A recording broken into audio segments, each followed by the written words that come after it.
Hello everybody, my name's John Lacey and this is Coffee and Content, the weekly live stream about content creation, the tools, the concepts, and today we're talking about the mindset that you need as a content creator.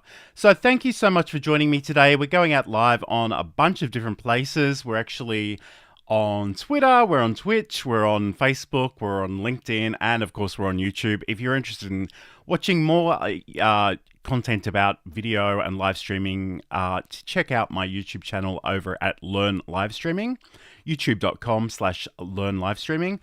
And so today we're talking all about, actually before we get into that, I should say, if you're watching live, it would be so great to hear from you. So if you are watching live on any of those platforms, please let me know in the chat where you're coming to me from today. It'd be really great to hear from you. And I'd love to hear about where you might be in your content creation process as well. And what are the things that you tell yourself about your current journey? So today on the show, we're going to be talking about content creator mindset. So some of the things we're going to be looking at today are metacognition, so the thinking about thinking, the stories we tell ourselves, setting expectations, and avoiding that dreaded FOMO.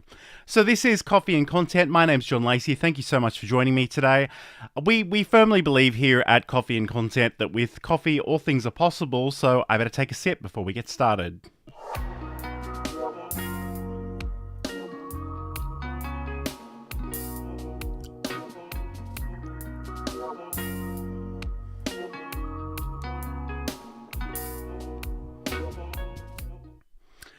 That coffee is always so good. I love it. Anyway, thank you so much for joining me, everybody.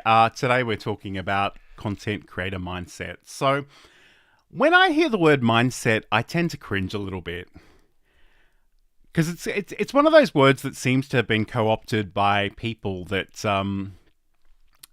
talk about it in a really abstract, wishy-washy way. But the truth is, metacognition, that thinking about thinking, is important for us both as human beings but especially as content creators.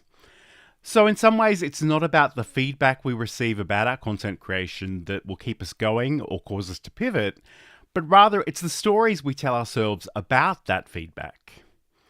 Most of us won't have an audience when we start, so we won't have that instant gratification. We won't necessarily have that viral success. So it's really important to articulate the why ahead of time. What is that driving purpose that will keep you going on days when things don't go well and you just don't feel like doing it? For me, and let's be really clear, I don't have a lot of people in the way of audience, so I do really appreciate those of you that do show up for this program and the other things that I do. But to me, I had a lot of issues with not wanting to actually show up. At first, because it was so depressing to put my heart and soul into something and like get 0 views or no comments. And I guess ultimately what happened was that I had to change the story I was telling myself about that. I had to tell myself that actually it's about something deeper than the individual pieces of content. And for me, the story that I really tell about myself, I tell to myself, about myself, if you will, is that every time I show up, I'm building a presentation muscle. So it doesn't really matter if anyone's watching or if they're not watching. That's neither here nor there. It's really about me being able to express myself, me being able to explain the things that I think are important and that I care about and that I want to share with the world. And in some ways, that in itself changed everything for me, because I had to drag myself kicking and screaming to some of these sessions. I've got to tell you that that's just what was happening. It was really disappointing in the early days. And let's be real, this is still very much the early days for me. I think this is episode 14 of this show. 15 actually, just checking my notes. So again, I haven't been doing this very long. I think I'm doing an okay job, but I'd love to hear, if you are watching, a little bit of feedback in the chat. That would be amazing. So I guess as content creators, one of the things that we have to contend with these days is FOMO, that fear of missing out. And the reality is we have so many opportunities these days. We can do all kinds of things with all kinds of pieces of technology in all kinds of places. And on the one hand, that's so exciting and so thrilling, and you just see the opportunities everywhere. But the reality is, that can be both wonderful, but it can also be incredibly overwhelming. We can tell ourselves that we need to be in all of the places and do all of the things. And my manager at my day job, he has this habit of telling us that we're wonderful and we can achieve anything. And I'm sure he means this really nicely. And, he's a huge fan of us. And we appreciate that. We love that. But every single time he says that, I push back a little bit. I say, we can achieve a lot of things for sure. But we still need to be realistic about some of the constraints that exist around us. So we have a finite amount of time. We have a finite amount of energy. We have a finite amount of money, frankly. And there are all kinds of other constraints that are imposed on us by other people, other teams, and technical constraints. So in some ways, this might seem quite depressing, but in other ways, it's quite liberating because we can actually choose, or rather, we're prompted to make a choice. We need to focus somewhere because we literally can't be everywhere. And I think that's, it can be really clarifying and really useful in that regard. And shout out to Garen Blaney from Micro Studio, who's saying hi to everybody in the chats. Thank you for joining us. So in some ways, we've got opportunities, and those opportunities are wonderful. We love the fact that there are so many things out there. But I think the thing I want to encourage you to think about and be a little bit pragmatic about is thinking about opportunity cost. So if I spend 1 hour editing a video, that's 1 hour I can't use elsewhere. And that in itself, and I feel this frustration every single week. I'm like, I wish I had have done 57 more things, but I just know I can't, as a single person doing this kind of thing. So I need to get a little bit of clarity and just decide what I want to do and where I want to put my focus and my energy. So keep that in mind as we move forward. Again, this is Coffee and Content, the weekly live stream about content creation. Thank you so much for joining me. My name's John Lacey, and of course, we are kind of obsessed with coffee around here. So I'm going to take another sip before we get into the next part of this presentation.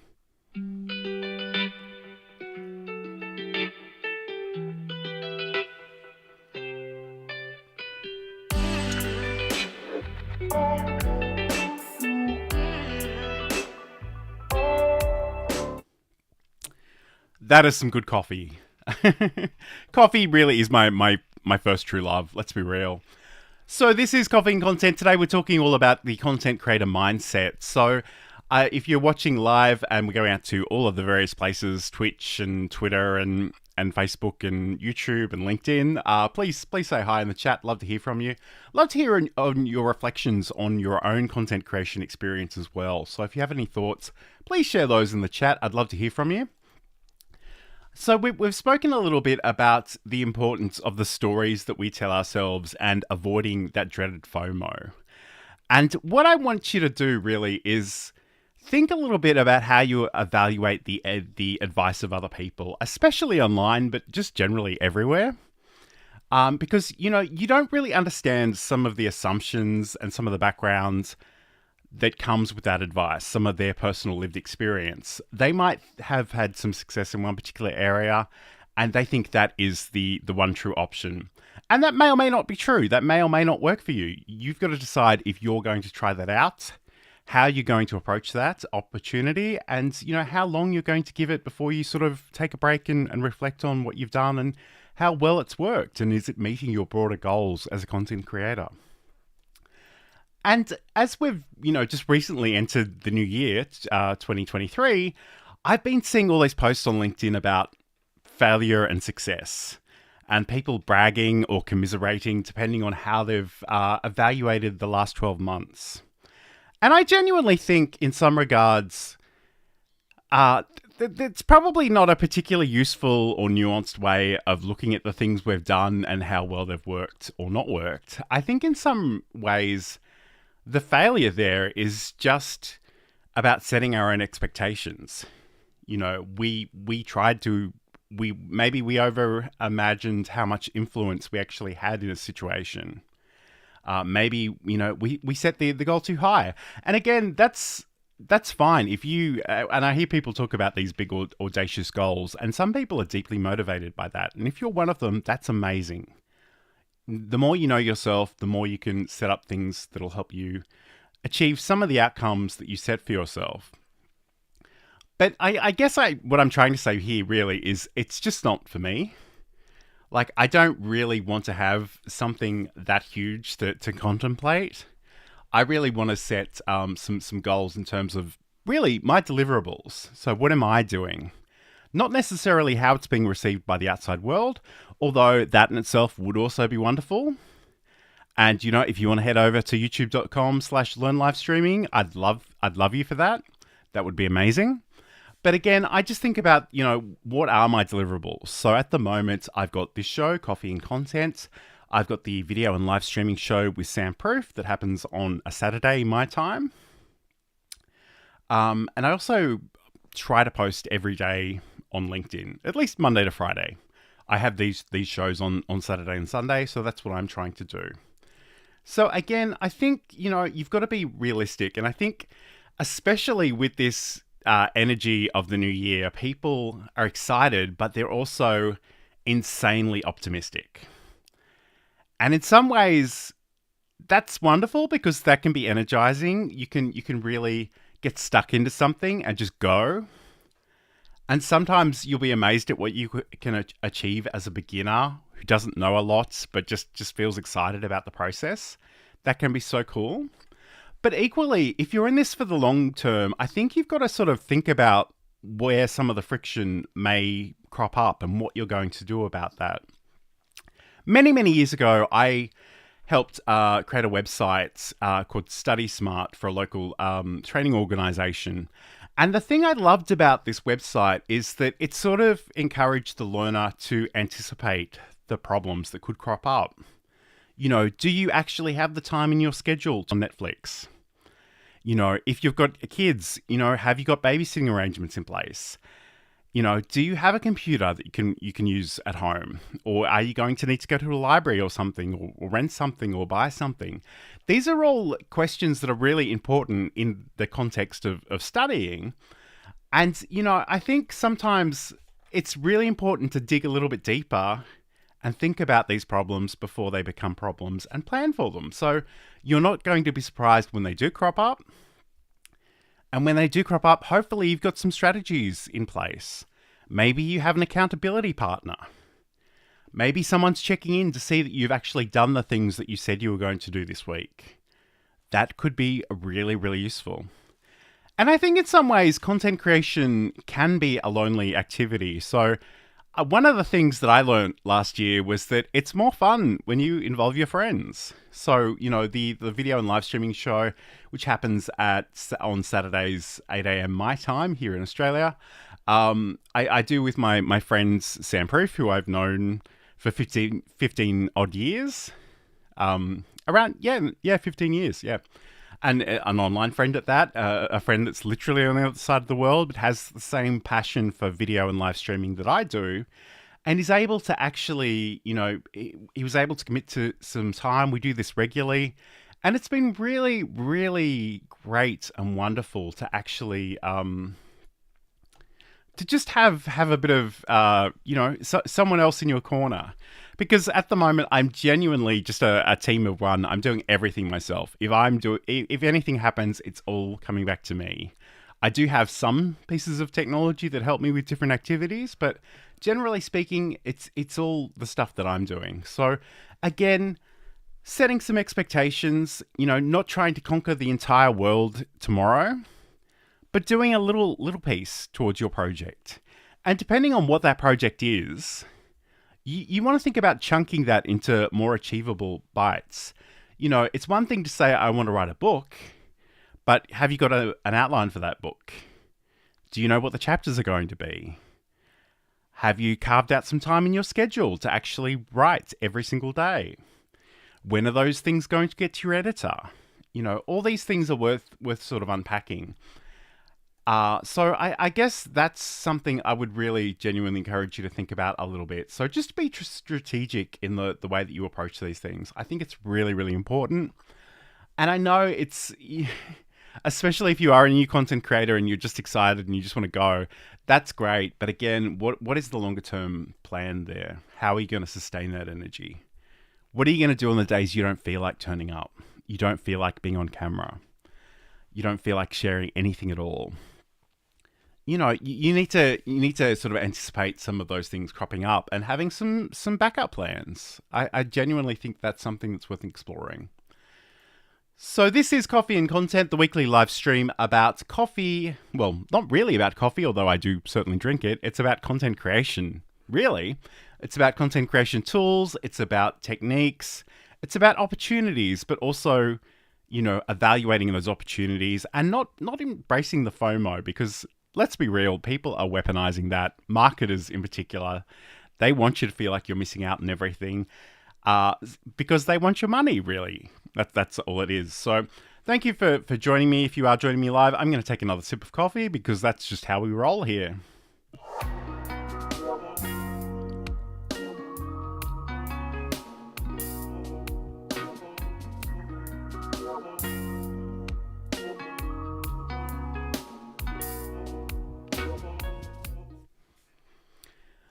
This is Coffee and Content. Thank you so much for joining me. I'd love to hear where you're watching from today, so let me know in the chat. And speaking of chat, I spoke to Sam about this yesterday on the video and live streaming show, but I think it's really worth sharing with everybody here as well. So let's have a look. So this is from the Nielsen-Norman Group, and this is the 99-1 rule for participation inequality in social media and online communities. And yes, that is a mouthful, but I think this is important to keep in mind for everybody, but I think especially content creators.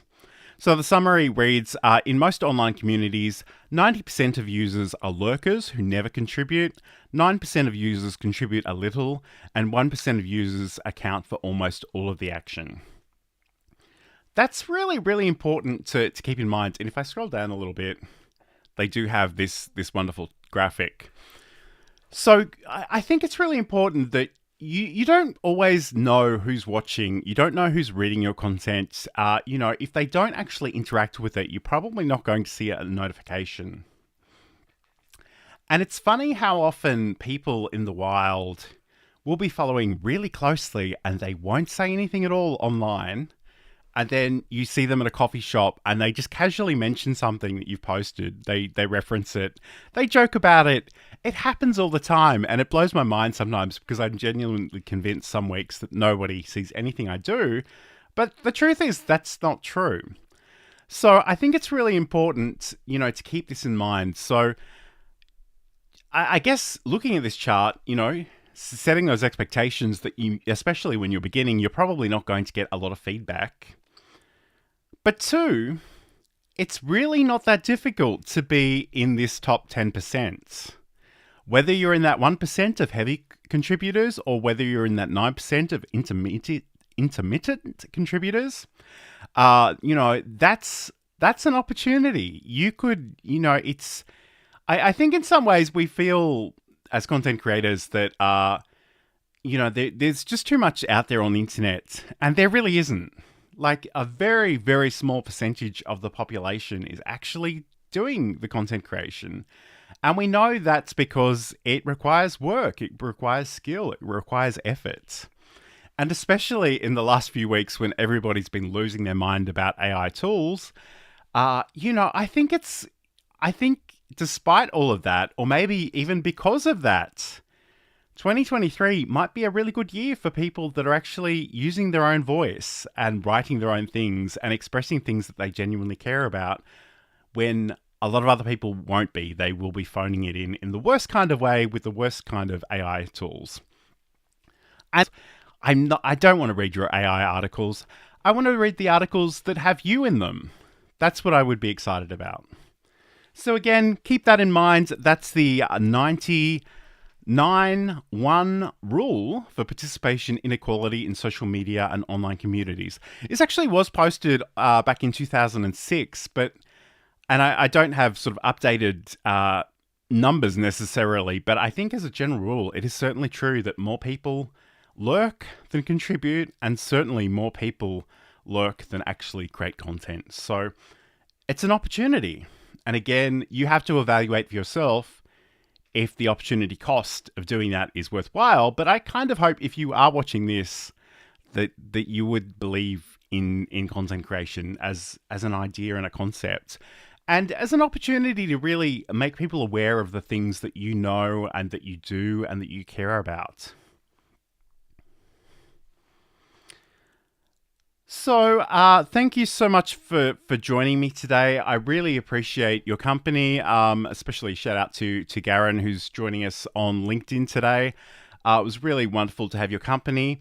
I just wanted to say too that, if you are interested in content creation, it's, or video or live streaming or all three, quite frankly. These are the things that I talk about on a regular basis. So if you want to learn more about me, if you want to connect, I don't really have anything to sell. I'm not looking for a job necessarily. I don't have a program. I don't want to get you on a sales call. I just really want to share the things that I'm passionate about. So if you head over to johnlacey.com, you can check out the website. We've got a bunch of articles. There'll be more information about today's show here shortly, answering OBS questions, various different things on here. And of course, right at the very bottom here, we've actually got links to social media. So if you want to connect, if you want to follow, I'd love to hear from you. I'd love to hear what you're up to in terms of your content creation. And, what are the things that you're excited about exploring in 2023? So thank you for your company today. I hope you have a great weekend. I hope you enjoy the rest of your week. And, think about how you think about your content creation. What are those stories that you're telling yourself, and are they empowering or are they depressing? And I know it's really easy to be swept up in the comparison. In the last week, I've actually been tagged in a couple of really insanely popular LinkedIn posts. And like every time anyone interacts with them now, I'm getting a notification and it's like, oh yes, they've got 3,000 likes. And I'm sitting over here with my 6 likes. And I'm trying to, I'm trying to appreciate what I've got, because I think sometimes that's a whole other temptation, to be dissatisfied with what you've got. I was on a call recently with a podcaster who was sort of lamenting that they only had several thousand downloads. And I thought, those are literally, thousands of, potentially thousands of people that have decided to take a chance on you and your content. That is nothing to sneeze at. You really should be appreciating that. And even on my humble YouTube channel, look, I've got 14 subscribers, but I love the fact that these people have chosen to follow what I do. That is so wonderful and so like, it's genuinely moving, and I appreciate you so much. If you do want to check out that content, it is at youtube.com/learnlivestreaming. I'd love to see you over there. I am exploring sort of making more videos and more short form content, because again, that's kind of another opportunity that I'm exploring. So if you're interested, please check it out. I'd love to hear from you. But like I say, I hope you have a great day. I hope you enjoy the rest of your week. And again, we'll be back this time next week to talk some more. So I hope you'll join me then.